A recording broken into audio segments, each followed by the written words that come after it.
আমেরিকার রাস্তাতে হাজারো মানুষের ঢল। কেন জানেন?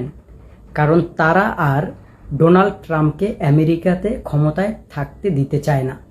এটার কারণ একটাই, যে তারা বলতেছে এখানে আমরা ইসরায়েলের হয়ে আমাদের দেশের সেনা থেকে শুরু করে আমাদের দেশের কোনো নাগরিক মারা যেতে পারবে না, কারণ ইসরায়েল আমাদের কিছুই হয় না। শুধু একমাত্র ডোনাল্ড ট্রাম্প নাকি ক্ষমতায় আসলে আমেরিকাতে সবথেকে বেশি প্রবলেম ফেস করে ওই দেশের নাগরিকরাই। এর জন্য তারা হাজার হাজার মানুষ রাস্তায় নেমে গেছে। ডোনাল্ড ট্রাম্পের পুতুল বানিয়ে তারা রাস্তাঘাটে পিটাইতেছে এবং তাকে জুতা মারতেছে, অনেক কিছু করতেছে।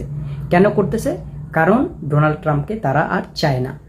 হয়তো বা আপনারা খুব তাড়াতাড়ি এই সুসংবাদটা পেয়ে যাবেন যে ডোনাল্ড ট্রাম্প আর আমেরিকার ক্ষমতায় নেই।